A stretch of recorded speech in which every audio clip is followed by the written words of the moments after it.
ஜெயமோகன் சிறுகதைகள். விலங்கு. வாசிப்பது சந்தீப். மார்த்தாண்டத்திலிருந்து அருமனை. அங்கிருந்து பத்துகாணி என்னும் ஊர். அந்த ஊரே சென்ற 25 ஆண்டுகளில் உருவாகி வந்தது. மேற்கு தொடர்ச்சி மலையின் அடர்காடுகளின் விளிம்பு. அருக்காணி போலீஸ் ஸ்டேஷன் அதற்கு அடுத்த அடையாளம். அங்குதான் விசாரித்தேன். சக்கப்பாறையா, இங்கயா என்று கேட்டார் அங்கிருந்த 2 போலீஸ்காரர்களில் ஒருவர். இங்க எல்லா பாறையும் சக்கைப்பாறைதானேடே என்றார் உள்ளிருந்த வயதான ஏட்டு. இங்க அப்படி ஓரிடமும் இல்ல என்றார் போலீஸ்காரர். நான் ஆளு ஆரையாவது அனுப்பினா நல்லது. செலவ பாத்துக்கிடலாம் என்றேன். போலீஸ்காரர் திரும்பி ஏட்டை பார்த்தார். அவர் தலையசைத்தார். இங்கென சாயை, பேப்பர் மத்த செலவுகளுக்கு மேலிருந்து ஒண்ணும் வாரதில்லை என்றார் போலீஸ்காரர். நான் 2000 ரூபாய் தாளை எடுத்து நீட்டி, இது இருக்கட்டும். ஒரு அவசியத்துக்கு உண்டான பைசாதானே என்றேன். ஏட்டு முகம் மலர்ந்து, சாருக்கு எந்த ஊரு என்றார். நாகர்கோயில். ஆசாரிப்பள்ளம். நம்ம மச்சினன் ஒருவன் அங்க மெடிக்கல் காலேஜிலே கிளார்க்காக்கும். நான் அங்கதான் டாக்டராட்டி இருக்கேன். அவர் உள்ளதா என்றார். 2000 ரூபாய் தாளை திரும்பத் தருவதா என்று அவர் தயங்குவது தெரிந்தது. என்ன அவசியமிருந்தாலும் வாங்க, அங்க நெல்சன் ஞானத்துரைன்னு சொன்னா நம்மள சொல்லுவாக. அவர் முகம் மலர்ந்து, நான் இடைக்கிடைக்கு வாரதுண்டு. நம்ம சில சொந்தக்காரங்களுக்கு அங்கென ஆபரேஷன் நடந்திருக்கு என்றார். போலீஸ்காரரிடம் தேய் சவரி, சிண்டனோ கூமனோ அங்கென இருந்தா வெளிலே என்றார். நான் வலிய உபகாரம் என்றேன். நம்ம பேரு எசாக்கியல் நாக்கும். நெய்யூரிலே வீடு. பிள்ளைய அங்கெனதான் படிக்காவ என்றார். சவரி என்னிடம் வாங்க சார் என்று கூட்டிச் சென்றார். உள்ளதச் சொன்னா எங்களுக்கு இந்த ஊரிலே ஒரு மண்ணம் தெரியாது. இன்னா இந்த போலீஸ் ஸ்டேஷன் எல்லையை விட்டு வெளியே போறதில்லை. எப்படி போவா? பச்சைக்காடுல்லா? நட்டுச்சைக்கு ஆணையரங்கும் பாத்துக்கிடுங்க. இங்க எல்லாமே இந்த காணிப்பயக்கதான். சட்டம் ஒழுங்கு அரஸ்ட் எல்லாமே அவனுக்குதான். ஆனா இங்க அப்படி பிரச்சனைன்னு ஒண்ணும் இல்ல. ரோட்ட பாத்துக்கிடனும், அம்பிடுதான். தேய் முத்தா, மத்தவன் எங்களே? மற்றவன் என்று சொல்லப்பட்டவன் ஒரு சிறுவன் என்று தொலைவில் பார்த்தபோது நினைத்தேன். பக்கத்தில் வந்தபோது தெரிந்தது, அவனுக்கு 40 வயதுக்கு மேல் இருக்கும். முகத்தில் ஏராளமான சிறு பருக்கள். ஓரிரு முடிகளே மீசை தாடி என இருந்தன. சுருட்டையான தலைமுடி. அகன்ற பெரிய உதடுகள். மின்னும் மான்கண்கள். இவனாக்கும் இங்கென காட்ட நல்லா தெரிஞ்சவன். கூமுன்னு பேரு. டேய் கூமா, சார அவரு கேக்குது இடத்துக்கு கூட்டிட்டுப் போ. நான் கூமனிடம் பைசா தாரேன் என்றேன். சில்லறை கொடுத்தா போரும் சார் இவனுகளுக்கு என்றான் சவரி. நான் சரி என்றேன். அந்த 2000த்திலே நமக்கு ஒண்ணும் கண்ணிலே காட்ட மாட்டாரு. நான் அவனுக்கு 500 கொடுத்தேன். முகம் மலர்ந்து, இத அவரு அறிய வேண்டாம் என்றான். சரி என்றேன். அவன் போனபின் நான் கூமனிடம், நான் சக்கப்பாறைக்கு அந்தாலே மூளன்கண்ணுக்காக்கும் போகணும் என்றேன். அவன் கண்களில் எந்த மாறுதலும் தெரியவில்லை. அல்லது அவர்களின் உணர்ச்சிகளை புரிந்து கொள்ளும் ஆற்றல் நமக்கு இல்லை. அங்க முட்டன்னு ஒருத்தரை பார்க்கணும். பூசாரியாக்கும். அவன் தலையசைத்தான். வழி தெரியுமா? அவன் அதற்கும் தலையசைத்தான். நான் அவனுக்கு 500 ரூபாய் கொடுத்தேன். அவன் அதை எந்த உணர்ச்சியும் இல்லாமல் வாங்கிக் கொண்டான். நடந்து போலாம்ல? தோனே நடக்கணும். ஓ, எவ்வளவு தூரம்? அந்தியாவும். ஓ, அங்க தங்க முடியுமா? குடியிலே தங்கணும். அங்க காணிக்காரர் குடி இருக்கா? இல்லை. பூசாரி குடி இருக்கு. சரி, அங்க தங்குவோம் என்றேன். குடிநீர் என்னிடமிருந்தது. அவசியமான உணவும், படுப்பதற்கு துயில்பையும் போர்வையும் இருந்தன. காட்டுக்குள் இருக்கத் தேவையான எல்லாவற்றையும் பையில் வைத்திருந்தேன். கார் இங்க நிக்கட்டும் என்றேன். சவரி, நிக்கட்டும் சார். ஒண்ணுமில்லை என்றான். நான் கூமனுடன் நடந்தேன். அவன் என் பையை வாங்கிக் கொண்டான். அவன் மிக இயல்பாக மூச்சிழைக்காமல் நடந்தான். எனக்கு மூச்சு இறுகி நெஞ்சை அடைக்கச் செய்தது.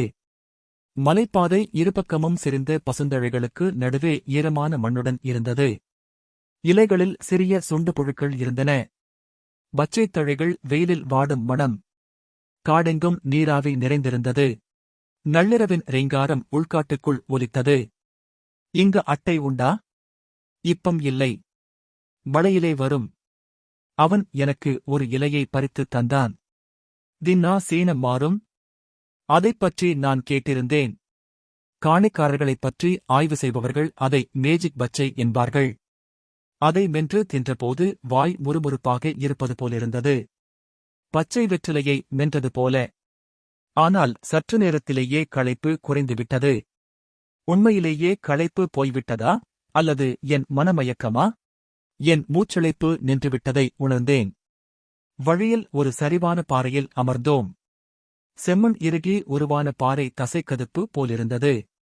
மேலிருந்து நீர் ஊறி அந்தப் பாறை வழியாக கசிந்து இறங்கி ஓடையாகி கீழே சென்று எங்கோ புதர்களுக்குள் அருவி போல ஓசையிட்டு விழுந்தது. அங்கே வெயில் நன்றாக இறங்கி கண்களை கூச வைத்தது. சூழ்ந்திருந்த காட்டில் காற்று ஒழுகும் ஓசை. ஒரு சிறுநரி அங்கே வந்து எங்களைப் பார்த்து பதுங்கியது. பெருச்சாளி போன்ற கண்களால் என்னை பார்த்தது. குறுக்கன் என்றான் கூமன். கடிக்குமா? கடிக்காது. நரி அதன் எல்லையை நாங்கள் கடப்பதை வந்து பார்த்துவிட்டுச் சென்றதா? காட்டின் கண்களாக பல்லாயிரம் விலங்குகளும் பறவைகளும் பூச்சிகளும் எங்களை பார்த்துக் கொண்டிருக்கின்றனவா? அல்லது அது நரிதானா? அது நரியா இல்ல சாமியா என்றேன். அவன் திரும்பி பார்த்துவிட்டு நரி என்றான். அவனுடைய பதில்கள் மிக நடைமுறைத்தன்மை கொண்டிருந்தன. அவன் எழுந்தபோது நானும் எழுந்தேன். அவனிடம் பேச வேண்டும் என்று திட்டமிட்டேன். இந்த வழியே ஆட்கள் வருவதுண்டா? மேலே ஐனிமூட்டுத் தம்புரான் கோயில் உண்டு. அங்கே என்னைப் போல ஊர்க்காரர்கள் போவதுண்டா? இல்லை. நான் அவனிடம் நேரடியாக பேசுவதே நல்லது என்ற எண்ணத்தை அடைந்தேன். நான் முட்டன் பூசாரியை பார்க்கணும். அவர் மேலே உண்டு. அவர நீ பார்த்ததுண்டா? ஆமா. அவர தேடி என்னை மாதிரி ஆளுகள் வந்தது உண்டா? இல்லை என்றான். நான் மேலும் அவரிடம் பேச விரும்பினேன். ஆனால் என்ன கேட்பது என்று தெரியவில்லை. முட்டன் பூசாரி கிட்டே நீங்க போறதுண்டா? இல்லை. முட்டன் பூசாரி எங்க குடிக்கு நிசித்தம். ஏன்?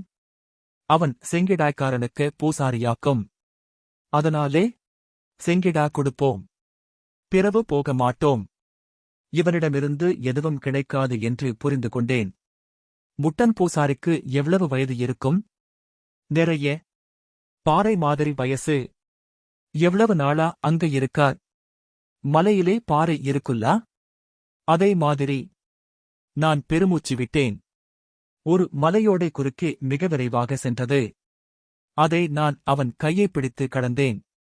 பாசிப்படிந்து வழுக்கும் செங்குத்தான பாறை ஒன்றின் மேல் தொற்றி மேலேறினேன். அதற்கு அப்பால் சரிவு. மீண்டும் ஒரு காடு.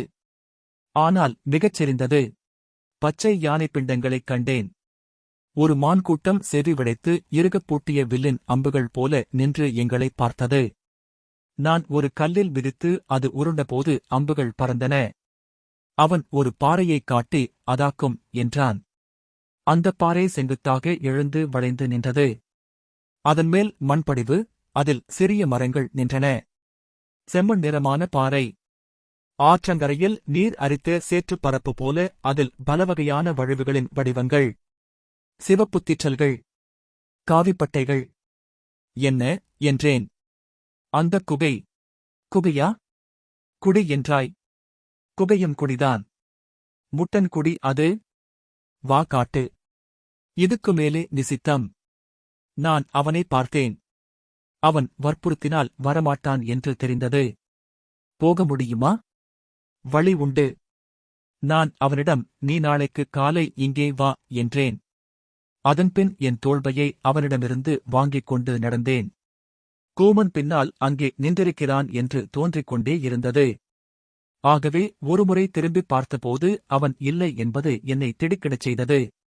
அதோடு என்னிடம் அச்சம் ஊறத் தொடங்கியது.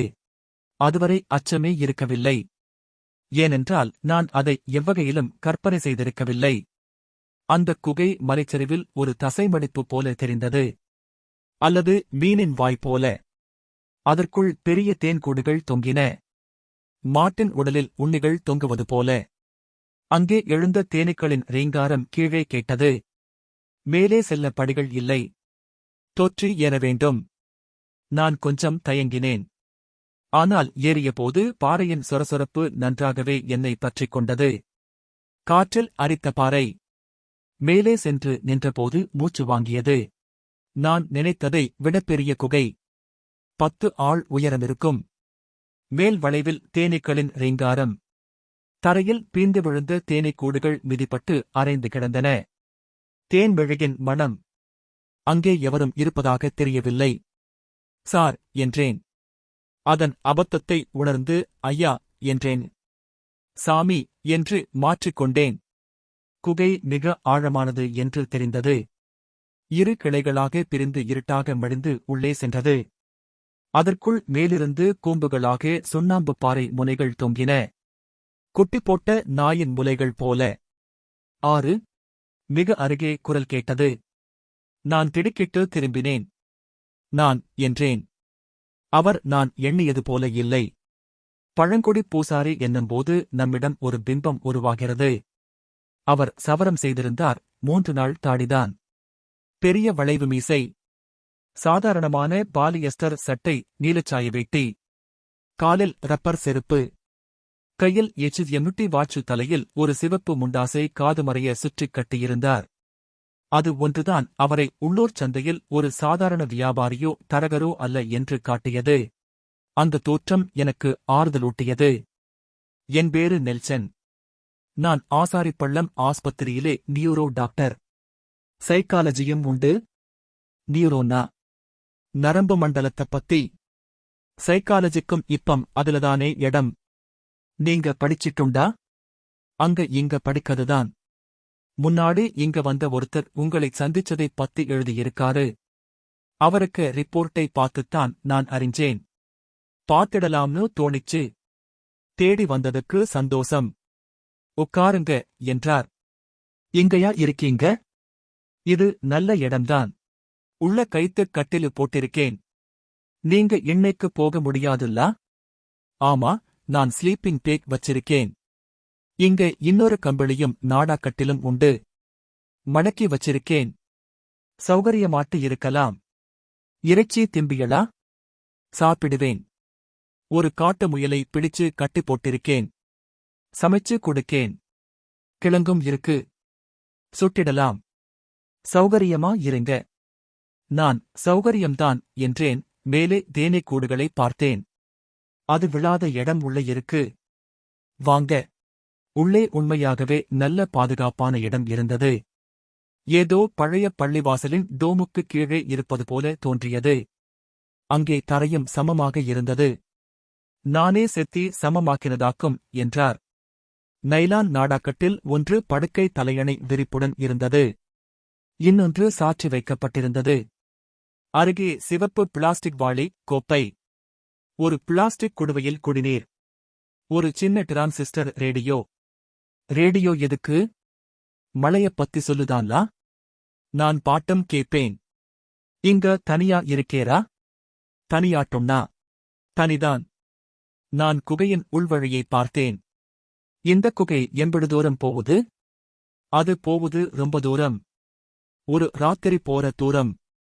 ராத்திரின்னா? குகைக்குள்ள எப்பமுமே ராத்திரிதான். 1000 வருஷ ராத்திரி. கோடி வருஷ ராத்திரி. முன்னாடி சண்முகதாஸ் வந்தப்ப உங்கள பாத்திருக்காரு. ஆமா, நல்ல மனுஷன். போயிட்டாரு இல்ல? ஆமா, எப்படி தெரியும்? ஆரோ சொன்னாங்க. இங்க என்ன சாமி இருக்கு என்றேன். செங்கிடாய்க்காரன்னு ஒரு சாமி.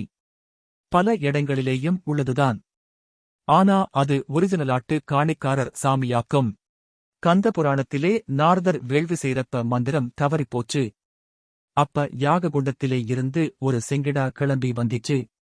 அதை ஆடலன் தொழில் மேற்கொண்ட அனைவரையும் எரியச் செய்யும் மேடம் அஞ்சுரவே ஆர்த்து விரைந்து போயின்னு கச்சியப்பர் சொல்லுதாரு. செங்கிடாய்னா? கிடாதான். ஆடுதான். மேசம்னு சொல்லுதார்லா? மேசம் அக்னிக்க வாகனமாக்கும். அக்னி நிறம் உள்ளது. சுருண்ட கொம்பும் நீளக்காதும் தீ மாதிரி பிடரிமயிருன்னு வர்ணனை. ஒரே சாமிதான். ஓரோ சாதியும் ஓரோ பெயரிலே கும்பிடுதானுக. பழைய எகிப்திலே கனும்னு பேரு.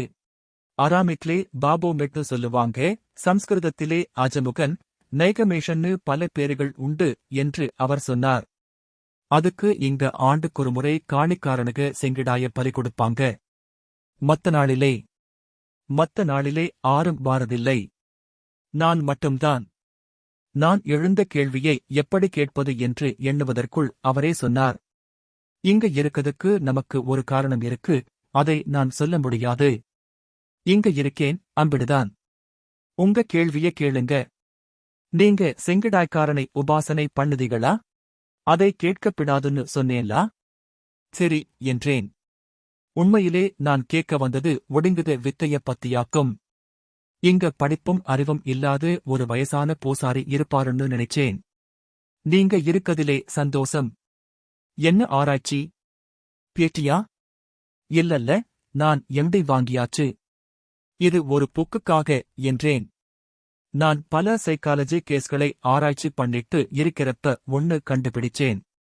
மனுஷ மனசுக்கும் விலங்குகளுக்கும் ரொம்ப தொடர்பு இருக்கு. பல பேஷண்டுகள் அவங்களை ஏதாவது மிருகமா கற்பனை செய்துகிடுறது உண்டு. ஆடு, மாடு, நாயி, நரி, இட்டி. இது ஏன்னு நான் ஆராய்ச்சி செஞ்சேன். அப்ப ஒரு கருத்து வந்தது. ஒவ்வொரு மிருகத்துக்கும் அதோட வடிவத்திலேயே ஒரு பேசிக் ஐடியா இருக்கு. அதாவது ஒவ்வொன்னும் ஒரு ஆர்கடைப்பு. அதாவது ஒரு சாமி மாதிரி. ஆமா, கதையிலே கூட அப்படித்தானே. நரி தந்திரமானது, புலி வீரமானது, குதிரை பலமானது. இப்பி அந்த மாதிரி மனுஷன் கற்பனை செய்துகிட்டான்னு சொல்லலாம். ஆனா அப்படி கற்பனை செய்யறதுக்குண்டான ஒரு அம்சம் அந்த மிருகங்களிலே இருக்கு. அதாவது அது வெறும் கற்பனை இல்லை. அந்த மிருகங்கள் உண்மையிலேயே அந்த குணாதிசயங்களோட உடம்பு வடிவங்கள்தான். நான் சொல்றத சரியா சொல்றேனா? சொல்லுங்க. நான் வார வரைக்கும் வாரேன். மிருகங்கள் மனுஷ மனசுக்குள்ள ஆழமா பதிஞ்சிட்டே இருக்கு. சொல்லப்போனா மனுஷ மனசுங்கிறது மிருகங்களோட பதிவுகளாலே உருவானதுதான். பழைய குகை ஓவியங்களிலே எல்லாமே மிருகங்கள்தான் இருக்கு. மனுஷன் அதை பார்த்துட்டே இருந்திருக்கான். அதையே வரைஞ்சிருக்கான். மிருகமா வேஷம் போட்டு நடிச்சிருக்கான், ஆடியிருக்கான். இப்ப கூட மனுஷன் பண்ணிக்கிடுத அலங்காரங்களிலே முக்காவாசி மிருகங்களோட சில அம்சங்களை தனக்கும் சேர்த்துக்கிடுததுதான். கம்பளிச்சட்டை போட்டுக்கிடுதது, குல்லா போட்டுக்கிடுதது. மனுஷனோட நடனம் நாடகம் எல்லாமே மிருகம் மாதிரித்தான். புலி, சிங்கம், குதிரை, மான், அப்படி பலதும். ஆமா என்று சிரித்தார். பொன்னையே மான் மயிலொன்னுதானே வர்ணிக்கானுக. மிருகங்கள்தான் மனுஷ மனசு. அதிலே எல்லா மிருகமும் இருக்கு. ஏதாவது ஒரு மிருக அம்சம் கூடுறப்ப அந்த மனுஷன் அந்த மிருகமா ஆயிடறான். சொல்லுங்க. அதுவரைக்கும் ஓகே. ஆனா நான் ஆராய்ச்சி செஞ்சப்ப அப்படி ஒரு மனுஷன் ஒரு மிருகமா ஆயிட்டான்னா அவனோட நரம்பு சிஸ்டமும் அப்படியே கொஞ்சம் மாறிடுதுன்னு கண்டுபிடிச்சேன். அதாவது ஒரு மனுஷன் மூளையளவிலே கொஞ்சம் குதிரையா ஆக முடியும், ரொம்ப கொஞ்சம்தான். ஆனா அது நடக்குது, அதை அடையாளம் காண முடியும். அவர் ஒன்றும் சொல்லவில்லை. ஆனா அதை நான் சொல்ல ஆரம்பிச்சப்ப என்னோட மதிப்பு போயிடுச்சு. எனக்கு சயின்ஸ் உலகிலே இடமே இல்லைன்னுட்டாங்க. ஆனா எனக்கு அங்க நிறுத்த முடியலை. மேலே மேலே ஆராய்ச்சி செஞ்சிட்டே இருந்தேன். அப்பதான் சண்முகதாஸ் எழுதின குறிப்புகள் கிடைச்சுது. அவரு அயுக்காவு பெருமாள் சாரோட ஸ்டூடெண்ட். அயுக்காவு பெருமாள் சார்தான் அந்த பேப்பரெல்லாம் வாங்கி எனக்கு கொடுத்தார். அதிலே உங்களைப் பத்தி சொல்லியிருந்தார். உங்களுக்கு என்ன தெரிஞ்சுக்கிடணும்? காணிக்காரங்களுக்கு மந்திரவாதத்திலே ஒடின்னு ஒரு மந்திரவாதம் உண்டு. ஒடி மந்திரவாதி சில உபாசனை சடங்குகள் வழியாட்டு ஒரு மிருகமா ஆயிடுறது. ஆமா. அப்படி ஒண்ணு உண்டா? உண்டு என்றார். நான் காத்திருந்தேன். அவர் ஒன்றும் சொல்லவில்லை. முயலை சமைக்கட்டுமா என எழுந்தார். நான் அவர் குகைக்குள் சென்று முயலை கொன்று எடுத்து வருவது வரை காத்திருந்தேன். உரித்த முயல் அவர் கையில் ஒரு செந்நிற பிளாஸ்டிக் பை போல தெரிந்தது. அவர் குகையின் ஓரத்தில் இருந்த அடுப்பில் எரியாது எஞ்சிய விறகை தட்டி கறி களைந்து அடுக்கினார். அதை பற்ற வைத்து சிறிய கமுகுப்பாளை விசிறியால் விசிறி அனலெழுப்பினார். அதன்மேல் ஒரு கருங்கல்லை வைத்தார். அனலில் கல் சூடாகத் தொடங்கியது. அவர் முயல்மேல் உப்பும் மிளகுத்தூளும் பூசினார். இதெல்லாம் எங்க வாங்குவீங்க? நான் வாரம் ஒரு தடவை கீழப் போவேன். அங்க ஒரு சின்ன கடை உண்டு என்றார். அங்க நமக்கு நிறைய ஃப்ரெண்டு உண்டு. அவர் முயலைக் கல் மேல் வைத்து இன்னொரு கல்லால் மூடினார். அதுக்கு நெய்யிலேயே வெந்திடும் என்றார். உள்ளிருந்து என் தொடை அளவு பெரிய 2 மரவள்ளிக் கிழங்குகளை எடுத்து வந்து மண்ணை தட்டிவிட்டு அனலருகே வைத்தார். நீங்க ஒடிவித்தை செய்யுவதுண்டா என்றேன். உண்டு. எப்டி? உங்களுக்கு என்ன தெரிஞ்சுகிடணும்? ஒடி எப்டி செய்வாக? ஒடிய எல்லா மிருகத்துக்கும் செய்ய முடியாது. எந்த மிருகத்துக்கு ஒடி எடுக்கோமோ அதை உபாசிக்கணும். உபாசனைனா அதையே சாமியா கும்பிடணும். வேற நினைப்பே இல்லாம இருக்கணும். மனசையும் உடம்பையும் முழுசா அதுக்கு கொடுக்கணும். அப்பம் அந்த மிருகமா அவன் ஆகத் தொடங்குவான். கொஞ்சம் கொஞ்சமாட்டு ஒடி கைவசப்படும். நினைச்ச நேரத்திலே அந்த மிருகமா ஆயிட முடியுமா? அது அவனுக்கு தபசை பொறுத்தது. சில பேரு ஒரு வாரம் கூட மிருகமாட்டு இருந்திருக்கானுக. சில பேரு ஒரு ராத்திரி 4-5 மணி நேரத்திலே ஒடி கலைஞ்சு போறதும் உண்டு. நான் அவரை பார்த்துக் கொண்டிருந்தேன். அவர் முயலை சமைப்பதிலேயே கவனமாக இருந்தார். முயல் நன்றாக வேகத் தொடங்கியது. உருகும் கொழுப்பு மணம். ஊன் வேகும் மணம். நல்ல மூத்த முயலாக்கும். நெய் உண்டு என்றார். ஒடிவித்தையிலே என்ன லாபம்? எதிலே லாபம், எதிலே நஷ்டம்? சரி, இப்படி கேக்கேன். நீங்க ஒடி செய்யுததானா எதுக்காகச் செய்வீங்க? பிள்ளை, மனுஷனுக்கும் மத்த சீவனுக்கும் ஒரே வித்தியாசம்தான். மத்த சீவன் வேலிகேறிச் சாடாது. மனுஷன் எல்லா வேலியும் கடந்து சாடுவான். மனுஷனுக்கு ஞானங்கிறது அவன் சாடிக் கடந்த வேலிகளுக்கு கணக்காக்கும். மனுஷன் ஏன் பறக்கான்? ஏன் துப்பாக்கியால வெடிவச்சுதான்? அவனுக்கு உடம்புக்கு வேலிய அது வழியாட்டு சாடிக் கடந்து அந்த பக்கம் போவுதான், இல்லையா? இப்ப நான் மனுஷனா இருக்கேன். இந்த உடம்பிலே இருந்து என்னால வெளியே போக முடியாது. இந்த உடம்பாத்தான் நான் என்னைய நினைக்க முடியும். அந்த வேலிய சாடிக் கடந்து அந்தால போக முடிஞ்சா நல்லதுதானே?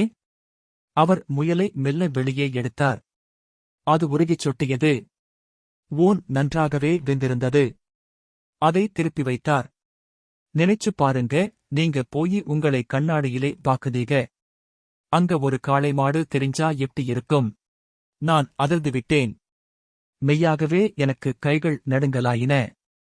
அப்படி ஒருத்தர் மாறினா அவருக்கு மனசு எப்படி இருக்கும்?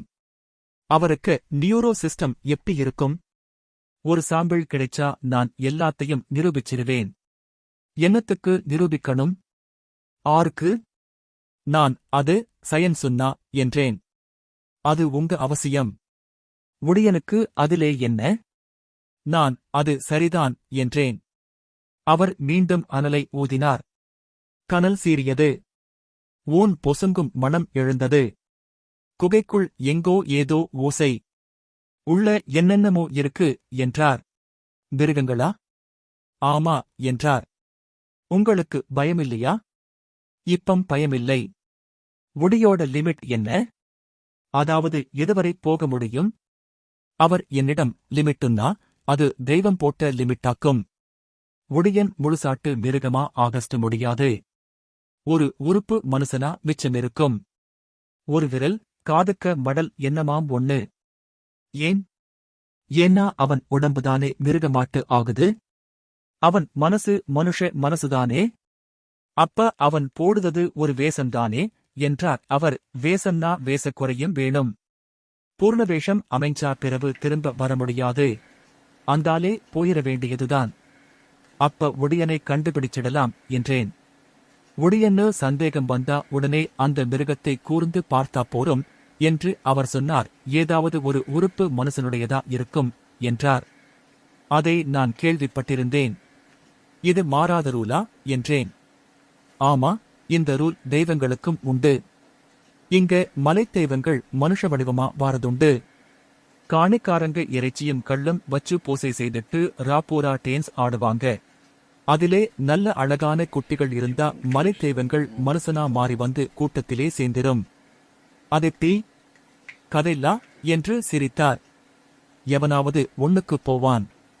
அவனை பிடிச்சு அந்தாலே கடத்திப் போட்டு அவன் ரூபத்திலே உள்ள வந்திரும். ஆடிப்பாடி அவளை மயக்கி கூட்டிட்டு போய் சோலிய முடிச்சுட்டு மலையேறி போயிரும். அவன் தன்னை செஞ்சான்னு நினைப்பா. அவனுக்கு ஒரு நினைவும் இருக்காது. கந்தர்வர்கள் இப்படி வரதா கேரளத்திலே கதை உண்டு என்றேன். எல்லா ஊர்லேயும் இப்படி கதை உண்டு. கிரேக்க கதைகளிலே தெய்வங்கள் மனுஷ வடிவிலே வந்துட்டே இருக்கு. சில ஊரிலே டால்பின் இப்படி வரதா கதை உண்டுன்னு ரேடியோவிலே சொன்னான் என்றார்.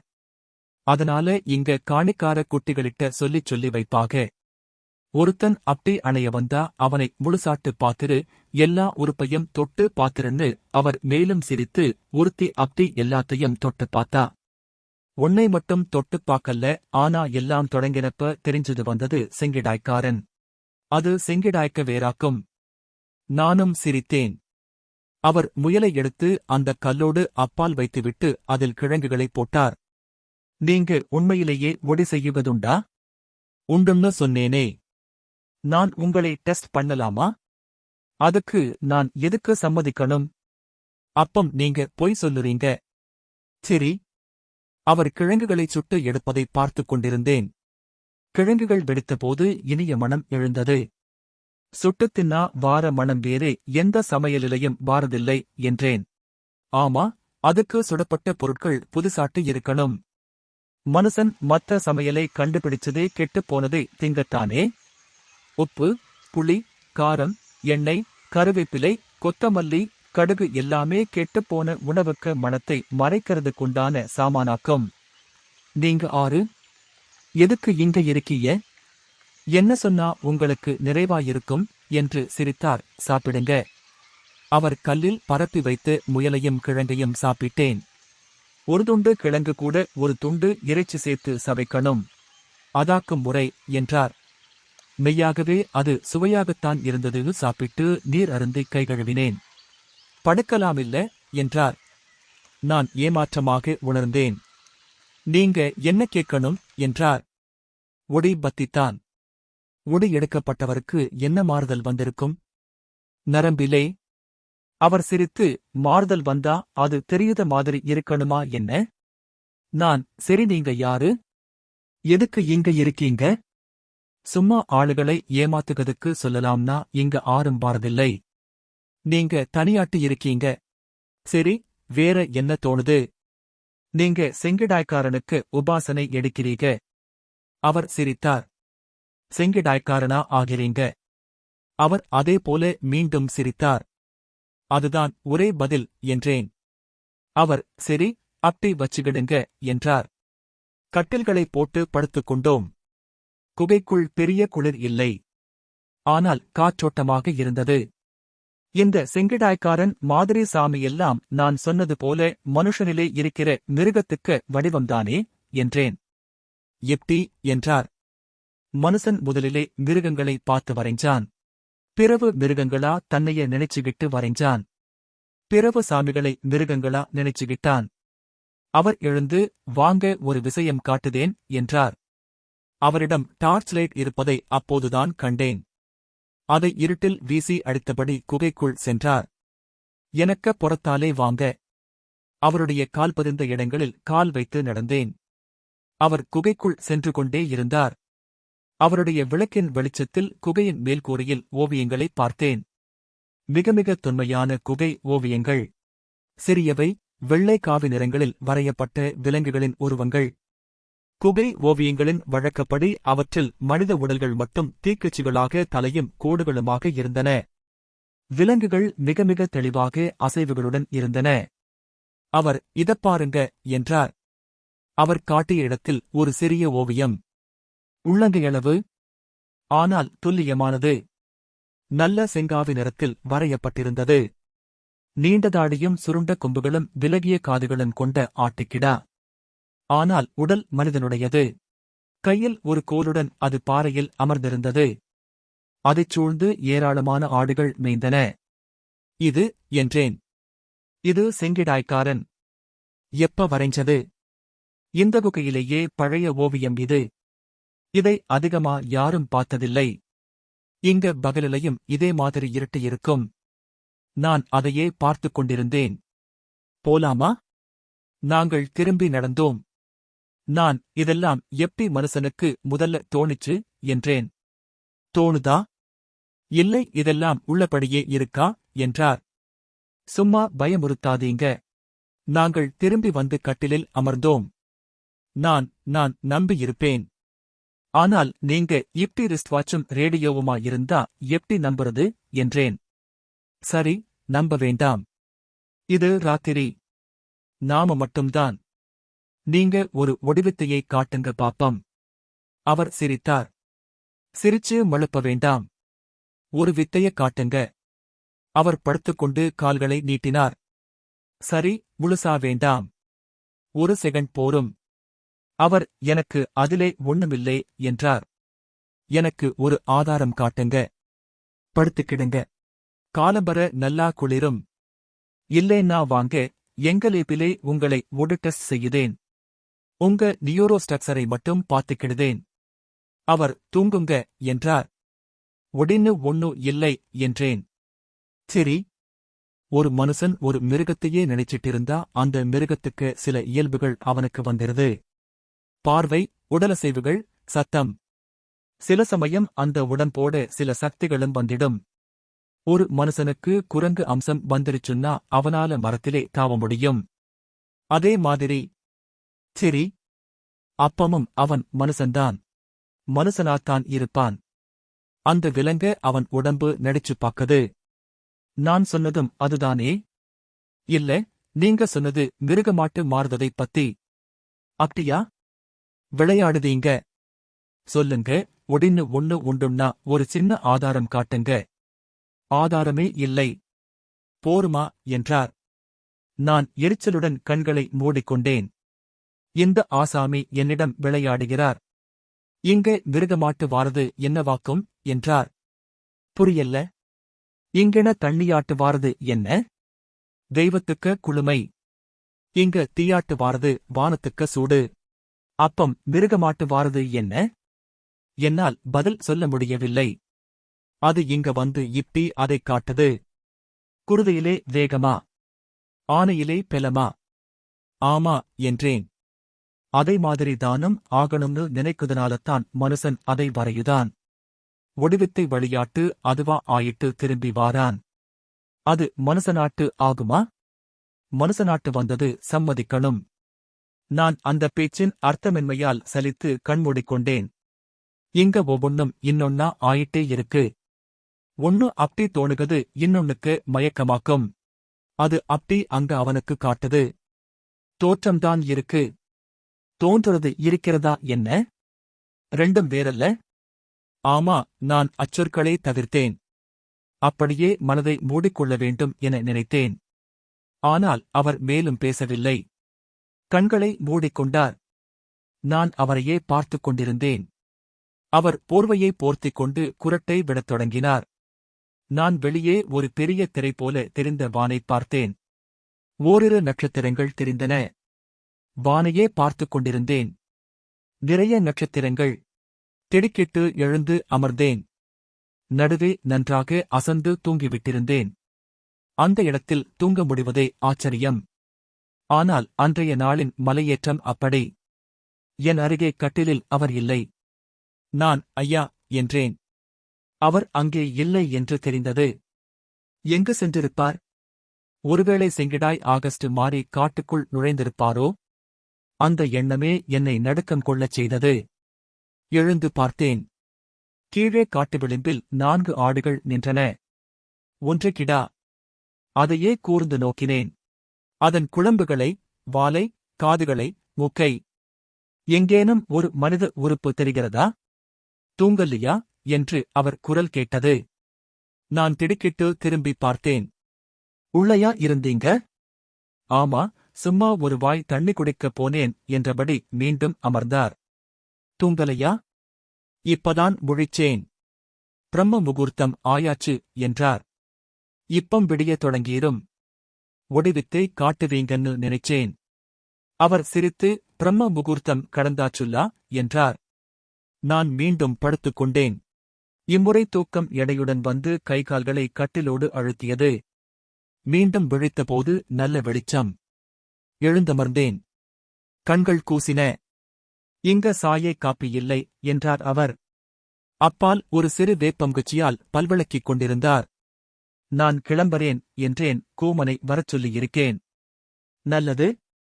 வந்ததுக்கு ஒரு பிரயோசனமும் இல்லை. ஆனா ராத்திரி திரில்லா இருந்தது. அவர் சிரித்து, இங்கென வந்து என் கூட இருங்க, த்ரில்லு போயிரும் என்றார்.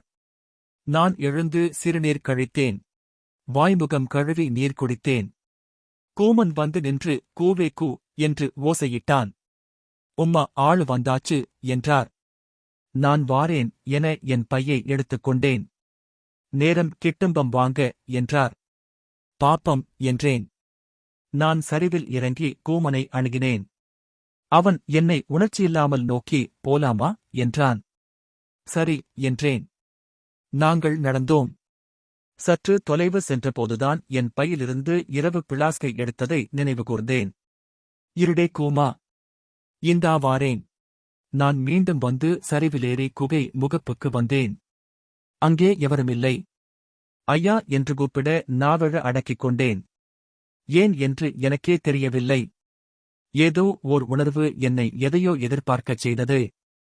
நான் குகைக்குள் மிக மிக மெல்லச் சென்றேன். என் காலடியின் ஓசையின்மை எனக்கே நான் இல்லை என உணரச் செய்தது. உள்ளே எவருமில்லை. கட்டில்கள் அப்படியே கிடந்தன. இன்னொரு சிறு குகை வாயிலுக்கு அப்பால் அவர் இருப்பதாக எனக்கு தோன்றியது. மிக மிக மெல்ல உள்ளே சென்றேன். நான் நினைத்தது சரிதான். அவர் அங்கேதான் இருந்தார். அங்கே ஒரு சுண்ணாம்பு பாறை நாற்காலி போல குடையப்பட்டிருந்தது. அதில் அமர்ந்து கண்களை மூடியிருந்தார். சிலை போலவே தோன்றினார். அவர் தலைப்பாகை கட்டியிருக்கவில்லை. ஆகவேதான் அதை கவனித்தேன். அவருடைய ஒரு காது ஆட்டுக்கிடாய் கூறியது. இந்த வாசிப்பை கேட்டதற்கு நன்றி.